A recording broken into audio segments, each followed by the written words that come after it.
षष्ठ अध्याय का प्रथम पाद प्रारंभ हुआ है, जिसके कल आप लोगों ने 5 सूत्र पढ़ लिए थे। द्वित्व का प्रकरण है। क्या प्रकरण है? द्वित्व। और द्वित्व करने के पश्चात कुछ संज्ञाएं हुई हैं, पूर्वाभ्यास और उभय अभ्यस्त।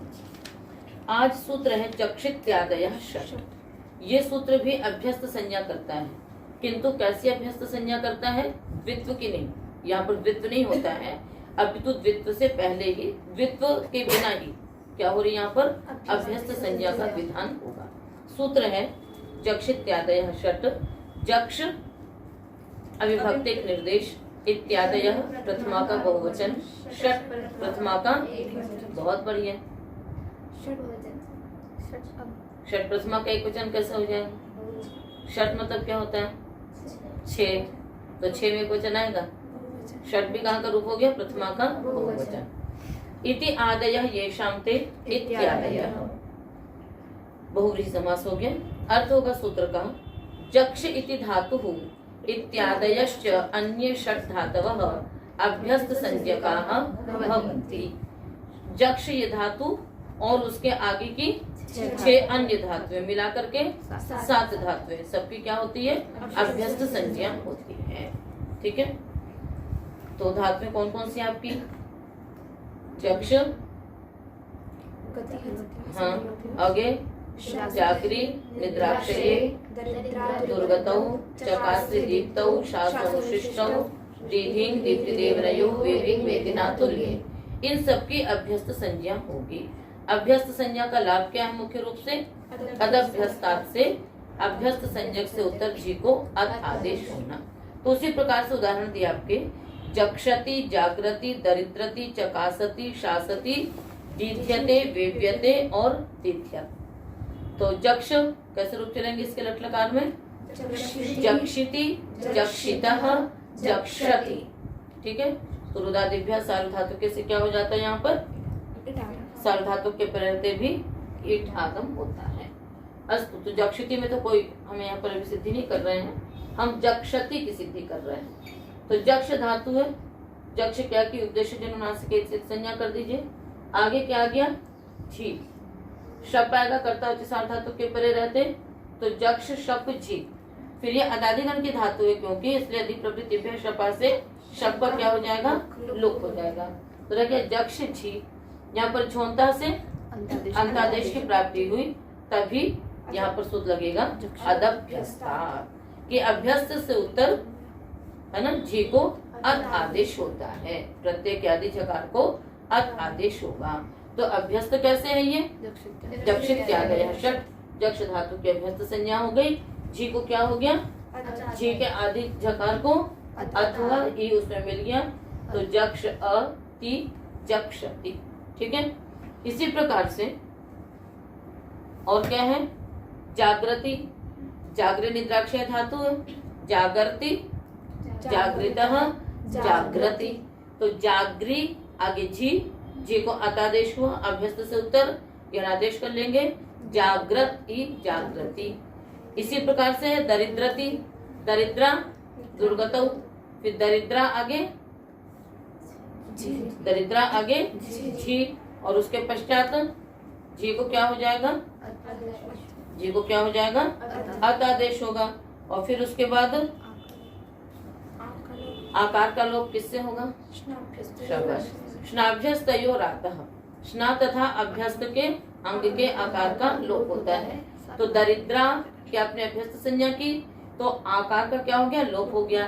दरिद्र अति, दरिद्रति। इसी प्रकार से शासनुशिष्ट धातु है, तो शास आगे छी, झ को अतादेश, शासति, शास्ति शिष्टः, शासति, शास्ति शिष्टः, शिष्ट, शास्त्र शिष्वः, शिष्मः। उसके बाद क्या है? दीधी, तो दीधी झी, ये आत्मनेपद आएगा तो झ आएगा। शब्द को आपने पहले लुक कर दिया, दीधी झ, फिर दीधी की अभ्यस्त संज्ञा करके उससे उत्तर अत, फिर क्या होगा? दीधी अत, यणादेश कर दीजिए, दीध्यत, तितात्मपदानाम तेरे, दीध्यते, वेद्यते। ठीक है, हो गया। तो इस प्रकार से इन सभी के आप लोग जो भी आज धातुएं आई हैं आपके 6 धातुएं, इनके लट लकार में तो रूप आपने देखा ही है और अक्षराधिक में भी आप पढ़ चुके हैं, क्योंकि इसलिए इसके 10 लकारों में आप लोग रूप चला करके आएंगे और उसको याद करके आएंगे। ठीक है, चले आगे। चकासरी, चकासती, चकासरी के री की संज्ञा हो जाएगी तो चकासी, चकास्तः, चकासती, चकासी, चकास्तः, चकास्त, चकास्मि, चकास्व, चकास्मः, तो चकासती बन जाएगा। आगे चले। तुजादीनाम दीर्घोऽभ्यासस्य, तुजादीनाम षष्ठी का बहुवचन, दीर्घ प्रथमा का एक वचन, अभ्यासस्य षष्ठी का एक वचन।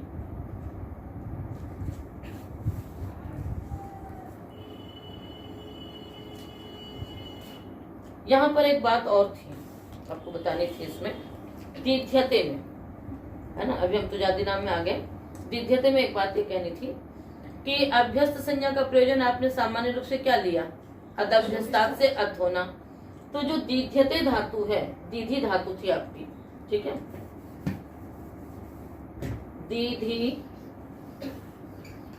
आगे शब का रूप कर दिया आपने, आगे झा। यहाँ पर ये एक बात है यहाँ पर कि यदि झा को अत आदेश करना ही था तब तो आपने प्रदेश वनतः से भी यहाँ पर अत आदेश हो जाता, फिर इसकी षट संज्ञा करने का क्या लाभ था। आपने प्रदेश वनतः क्या करता है, अनकारांत अंग से उत्तर आपने पद के झकार को अत आदेश होता है, तो यहाँ पर उससे भी अत आदेश हो जाता है। तो यहाँ पर अभ्यस्त संज्ञा करने का लाभ है अभ्यस्तानामादि। षष्ठ अध्याय के प्रथम पाद के स्वर प्रकरण में ये सूत्र है कि अभ्यस्त संज्ञा का आदि उदात्त होता है। तो एक संज्ञाओं के कई प्रयोजन होते हैं, तो वहां पर मुख्य प्रयोजन जो था वो आपको बता दिया, आदि उदात्त तो वहां भी होगा, किंतु यहाँ पर अन्य और कोई प्रयोजन नहीं है, अपितु अभ्यस्तानामादि से आदि को उदात्त करना ही प्रयोजन है। जैसे दरिद्रति में 2 प्रयोजन हुए, आदेश करना भी और श्राभ्यस्तयोरातः से आकार का भी लोप करना। तो जरूरी नहीं कि हर प्रयोजन हर स्थान पर घटेगा, ठीक है ना। तो ये 3 प्रयोजन हुए, इनमें से कोई कहीं कोई कहीं कोई कहीं घट रहा है। तो अभ्यस्ता नाम आदि से क्या होता है, वहां पर आदि उदात्त होता है। और फिर दीधी अत, यणादेश किससे होता है यहाँ पर, एरनेकाचो संयोग पूर्वस्य। यणादेश किससे होता है, एरनेकाचो संयोग पूर्वस्य, उससे होगा। तो जब दीधी आगे अत हो गया, दीधी आगे अत हुआ,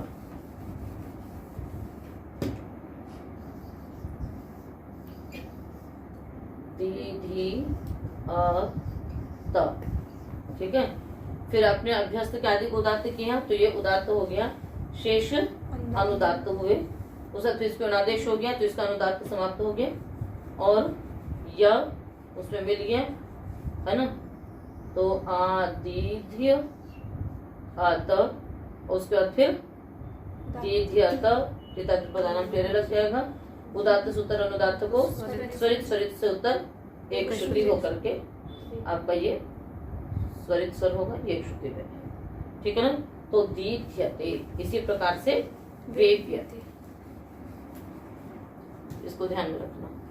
आगे तुजादीनाम दीर्घोऽभ्यासस्य, तुजादीनाम षष्ठी का बहुवचन, दीर्घोऽभ्यासस्य दीर्घः प्रथमा का एक वचन, अभ्यासस्य षष्ठी का एक वचन।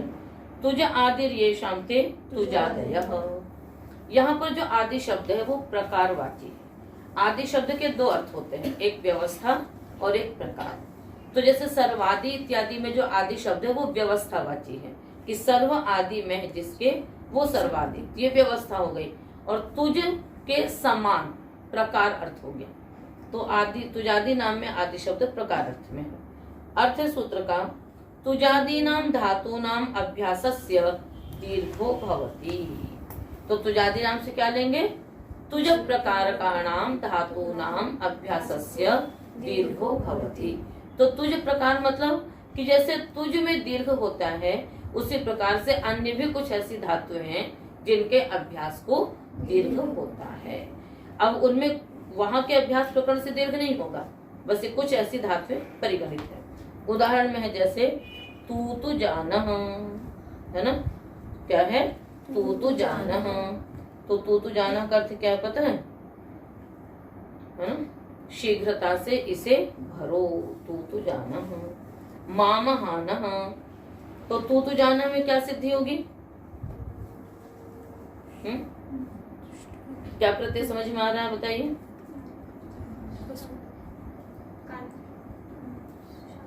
हाँ, क्या समझ में आ रहा है आपको, कानच।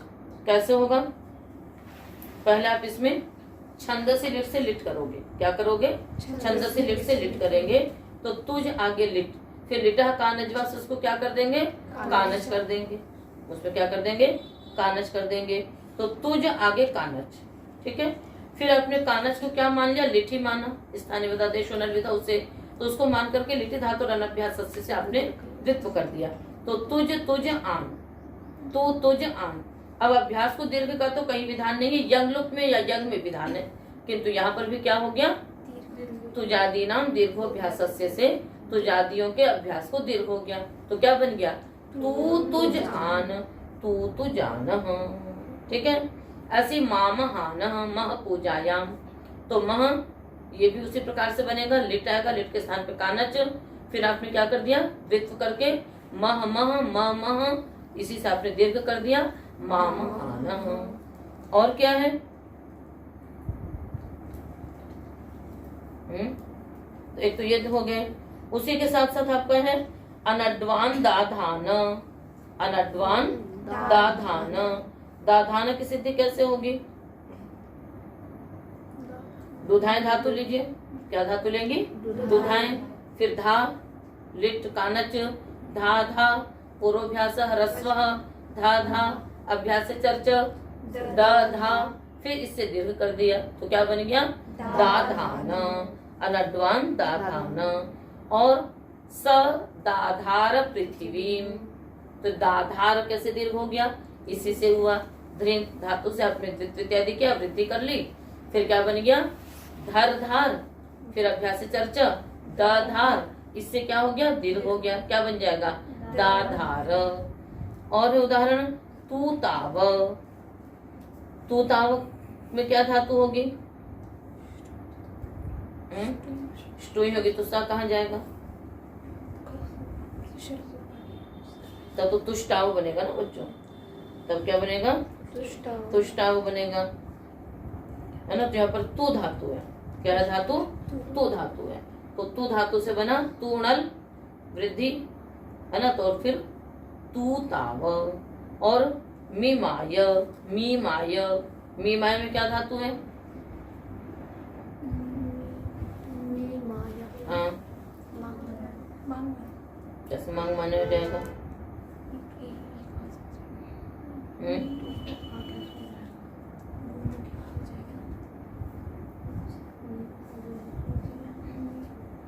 डोमी प्रक्षेपण है, डोमी का शेष बचेगा मी, यहाँ डू की संज्ञा हो जाएगी, फिर उसके बाद यहाँ पर लिट आएगा, लिट के स्थान पे तिप, तिप के स्थान पर नल आ गया, फिर आपने वृद्धि कर दी, मई नल, फिर माय नल, उसके बाद फिर रूपातिदेश करके द्विवचन से रूपातिदेश किया आपने, और लिटि धातु अनभ्यास से द्वित्व हो गया, तो क्या द्वित्व होगा, मी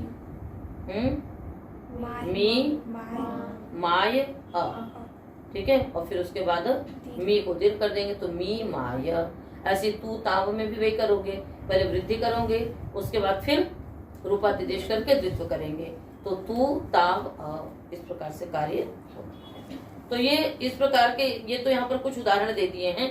इसी प्रकार से कहीं पर भी यदि अभ्यास में आपको क्या दिखाई दे, दीर्घ दिखाई दे, तो आप उसको समझ लीजिएगा कि तुजादी नाम दीर्घोभ्यासस्य, क्योंकि यहाँ पर आदि शब्द प्रकार अर्थ में है कि तुझ के समान अन्य भी कुछ ऐसी धातुएं होंगी जिनके अभ्यास को हम क्या कर सकते हैं, दीर्घ कर सकते हैं, ठीक है।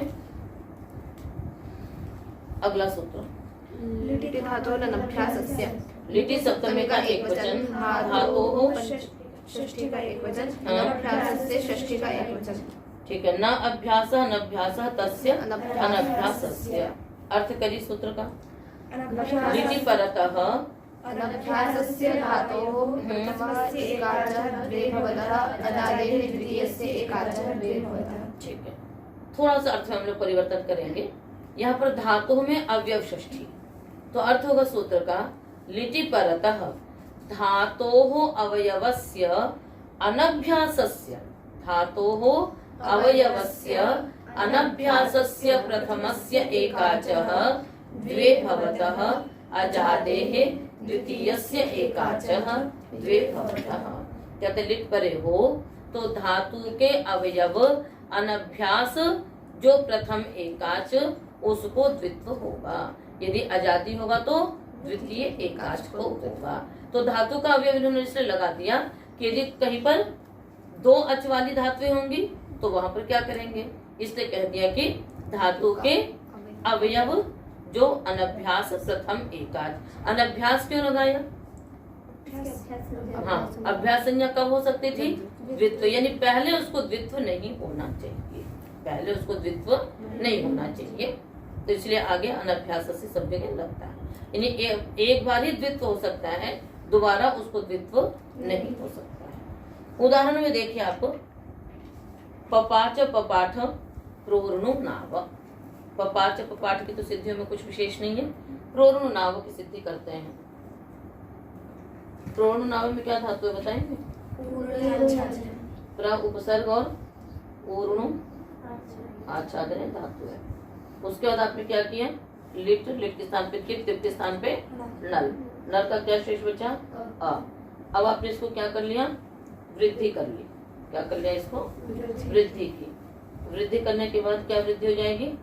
णु को, हाँ वही नव, उसके बाद फिर नाव। तो अब उसके बाद आपको क्या करना है? ऊर्णु ऊर्णव ऊर्णाव।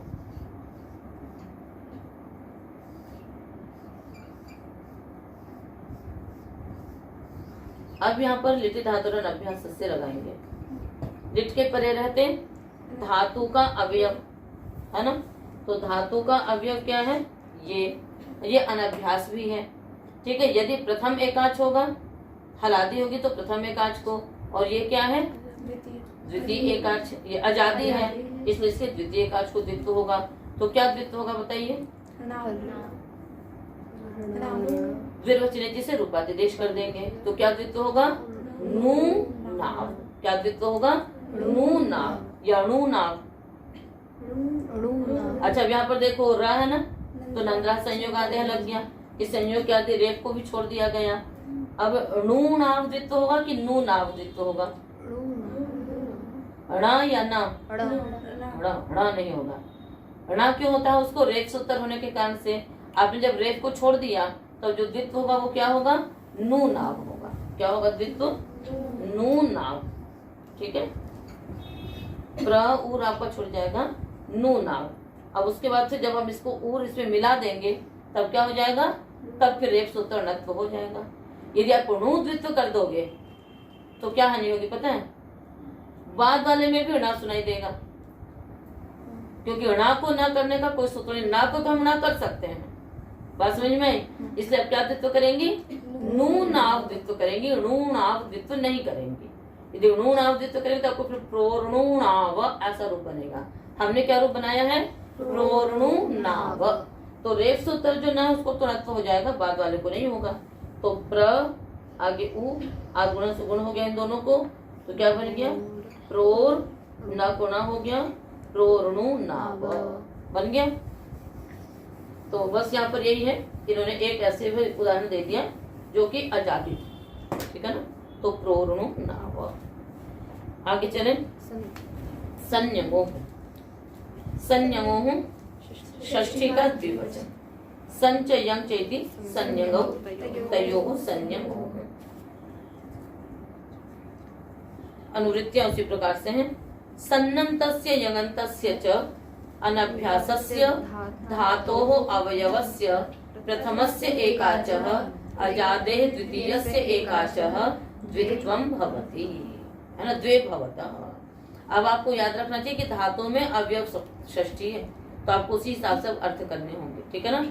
तो धातोः अवयवस्य प्रथमस्य एकाचः, है ना, तो सन्नंत यंगंत अनभ्यास धातु के प्रथम एकाच को अजादी हो तो द्वितीय एकाच को द्वित्व होता है।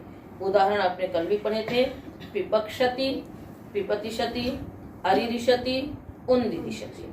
उन्दिदिशति की सिद्धि आपने कल की थी, अरिरिशति की भी सिद्धि आपने कल कर ली थी, पिपक्षति की भी कर ली थी। पिपतिशति पतलीगत धातु है, पत आगे सन इटागम कर लीजिए, पत इट सन, आजाद ये आजादी तो है नहीं, तो पत पत प पत पी पत, ठीक है ना, पीपतिशति। यंगंत में क्या सिद्धि करेंगे, पापच्यते, यायज्यते, अटाट्यते, अरार्यते, प्रोरणो नुयते। कल हम लोगों ने सन्नंत की सिद्धियां सारी हो गई थी, आज हम करेंगे यंगंत की सिद्धियां कर रहे हैं। तो यंगंत में देखिए थोड़ा सा उस आपको ध्यान देना है, संभवतः कल एक यंगंत की भी की थी हमने। तो पापच्यते की तो सिद्धि हो गई थी, तो यंगंत को द्वित्व करना है तो य को साथ में लेकर के करेंगे, है ना। तो पच्ची पच्य अ, फिर हलादि शेष इत्यादि लगा करके प पच्य, फिर दीर्घ कर लेंगे किससे, दीर्घों की तरह से, तो पापच्य पापच्य, फिर इसकी धातु संज्ञा अंगित होने से आत्मनेपद करता आएगा पापच्यते। अगले उदाहरण है इसके पापच्यते के, पापच्यते इसी प्रकार से बन जाएगा। अब हम द्वितीय एकाच समुदाय के उदाहरण लेंगे, अटाट्यते, अरार्यते। तो धातु है आपकी जैसे अटपट गतौ, क्या है धातु, अट, है ना, आगे यम। अब यहाँ पर हमको द्वित्व करना है, तो क्या द्वित्व होगा बताओ, ट्या ट्या। क्या द्वित्व होगा, ट्या, क्योंकि आजादी है। कैसी है ये, आजादी है। तो ट्या द्वित्व करेंगे, फिर पूर्वाभ्यास अनादि शेष, क्या शेष बचेगा, ट, या चला जाएगा। फिर टा को दीर्घ होगा तो टाट्य, दीर्घ किसको होगा, आ तो रह जाएगा। आपका जो पहले ट्या द्वित्व किया तुमने, क्या द्वित्व हुआ, ट्या, फिर पूर्वाभ्यास अनादि शेष लगा तो या चला गया, आ इसका रह गया, आदि और शेष रहा केवल, तो क्या बच गया, ट्या। अब जब दीर्घ करेंगे तो किसको दीर्घ करेंगे, ट को, क्योंकि अभ्यास तो क्या बना है, ट बना है, आ नहीं बना है, इसलिए टा, आ इसमें मिल गया अटाट्य, आगे शब्द अटाट्यते। इसी प्रकार से री धातु से क्या बनाएंगे, अरार्यते। कैसे बनेगा, री से अरार्यते, यहाँ पर री आगे यंग है, फिर गुण करेंगे, इंगित होने से निषेध होगा, अंग पर है, यंगी च सूत्र, किंगित च से गुण का निषेध हुआ। फिर एक सूत्र है यंगी च, ईघ्रात्मो अस्य च्वौ, तो हाँ, तो वहीं पर यंगी पर अतः रिवर्णान्तस्य अंगस्य गुणो भवति, है ना। तो री को गुण हो गया तो क्या बन गया, री को गुण करके अर बना, आगे य उसमें मिल गया, तो अर य, क्या स्थिति हो गई, अर य। अब जब द्वित्व करेंगे तो किसको द्वित्व करेंगे, रिया रिया। क्या द्वित्व करेंगे, रिया रिया। आपको छोड़ देंगे, क्या द्वित्व कर देंगे, रिया रिया। फिर वही पूर्वाभ्यास आदि शेष रा रिया। फिर जब दीर्घ करेंगे तो किसको करेंगे, र को। हाँ, पर अब यहाँ पर आपको कुछ याद आ रहा है, नंद्रा संयोग आ गया। उसने क्या कहा था कि संयोग के आदि में यदि रेफ होगा तो उसको द्वित्व में नहीं लिया जाएगा, किंतु उस पर फिर एक वार्तिक है, यकार परस्य रेफस्य प्रतिषेधो न भवति। क्या है वार्तिक, यकार परस्य रेफस्य प्रतिषेधो न भवति।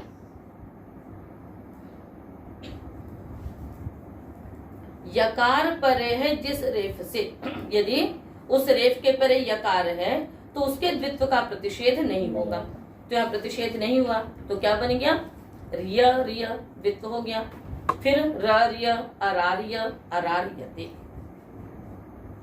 ठीक है। प्रोरणो नूयते, क्या सिद्धि करेंगे हम लोग, प्रोरणो नूयते। यहाँ पर भी आप क्या करेंगे, ऊर्णु है, ऊर्णु आगे या, पहले तो यहाँ पर यंग होना चाहिए या नहीं, यंग किससे होता है, ये धातु न तो एकाच है न हलादी है। यंग आपने कैसे कर दिया, ना तो एकाच है और ना हलादी है, दोनों ही शर्तें नहीं घट रही हैं, उसके बाद भी आप इसमें यंग कर रहे हैं। तो एक कारिका है, वाच्य ऊर्णोर्नुवद भावः यंग प्रसिद्धि प्रयोजनम, पहले बता चुके हैं।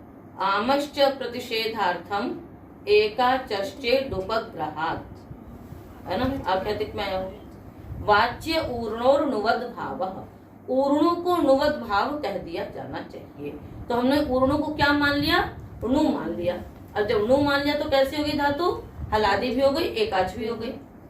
ठीक है, और फिर एक वार्तिक भी है, उससे भी कर लेते हैं पहले। तो यंग आ गया। अब आप इसका द्वित्व करिए। तो द्वित्व करोगे तो क्या द्वित्व करोगे? नूय नूय। क्या द्वित्व करेंगे? नूय नूय। फिर उसके बाद और फिर गुणो यंग रुको से ऊ को गुण कर देंगे। नहीं, यंगंत को द्वित्व करेंगे ना। नहीं, वो अणत्व नहीं होना चाहिए ना, र की वजह से अणत्व। हाँ, तो नूय नूय, नो नूय तो कर रहा है, प्रोरणो नूयते, तो तभी तो बनेगा। तो क्या द्वित्व करेंगे हम लोग? नू नू, है ना। नूय नूय भी कर सकते हैं, नू नू भी कर सकते हैं, एकाच समुदाय तो बन ही जा रहा है। तो उसको फिर आपने क्या कर लिया? उसको पूर्वाभ्यास आदिशेष ऊर्णु, पहले वाले को तो ना हो जाएगा, गुणो यंगुको से गुण भी हो जाएगा, तो प्रोरणो नू य। अब यहाँ पर पुनः एक सूत्र और लगेगा, है ना। अकृत सार्वधातु कयो दीर्घ, अकृत यकार असार्वधातु के कार परे रहते, अजंत को दीर्घ होगा। अकृत यकार परे है, यंग का य दीर्घ हो गया। यंग की कृत संज्ञा नहीं होगी, तृतीय अध्याय का प्रत्यय है, क्यों नहीं होगी? कृत के अधिकार में नहीं है। ठीक है, तो इसलिए अकृत यकार है, तो दीर्घ होकर के क्या बन गया? प्रोरणो नूय, प्रोरणो नूयते। ठीक है, तो प्रोरणो नूयते बन जाएगा। तो इस प्रकार से आपने क्या पढ़ लिया? संयमो। उसके पश्चात है सूत्र श्लौ, सप्तमी का एक वचन। श्लौ सति अनभ्यासस्य धातोः प्रथमस्य एकाचः द्वे भवतः, अजादे द्वितीयस्य एकाचः द्वे भवतः। धातु के अवयव, है ना, अनभ्यास धातु के अवयव प्रथम एकाच को, अजादि के द्वितीय एकाच को द्वित्व होता है श्लू होने पर। उदाहरण आपको मालूम है, जुहोति, विभेति, है ना, सबकी सिद्धियां आपने पढ़ी हुई है। जुहोति की सिद्धि अभी कल हम लोगों ने की थी। उसके बाद फिर क्या है? और विभेति। ठीक है ना, विभेति में क्या सिद्धि लगेगी? क्या सूत्र लगेगा? ये भी भय, उस रस्व से रस हो जाएगा। ठीक है ना। गुण कैसे होगा? तिप के पहले गुण भी हो जाएगा। भी धातु है तो भी आगे तिप, तो गुण हो जाएगा। तो क्या बन जाएगा? विभेति। ठीक है, और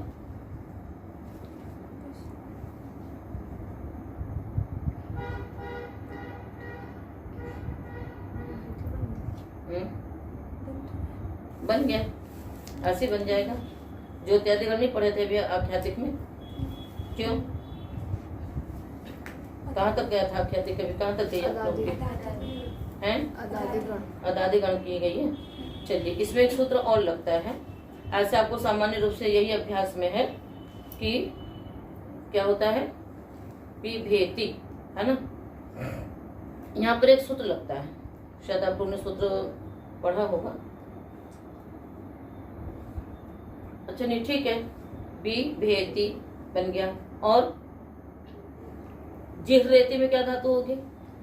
ह्री लग जाया, तो ह्रीति, ह्रीति, जिह्रीति, और गुण होकर के बन जाएगा जिह्रेति।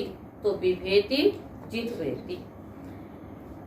अगला सूत्र भी कर लीजिए, चंगी, सप्तमी का एक वचन। चंगी परतः अनभ्यासस्य धातुः अवयवस्य प्रथमस्य एकाचः, अजादे द्वितीयस्य एकाचः द्वित्वं भवति। उदाहरण आपके अपि पचत, अपि पठत, कल हमने सिद्धियां करा दी हैं। आटिटत की भी सिद्धियां पढ़ चुके हैं द्विवचनेची में। आशीषत, आर्दिदत, तो सभी की सिद्धियां आपने पढ़ी हुई हैं। मैं विशेष इसकी सिद्धि नहीं करा रही हूँ। आटिटत में क्या द्वित्व होता है बताइए? टीटत, किसमें पढ़ी थी आटिटत की सिद्धि? याद आ रहा है? स्थानीय देशो विधौ। स्थानीय प्रकरण तो है किस सूत्र में है?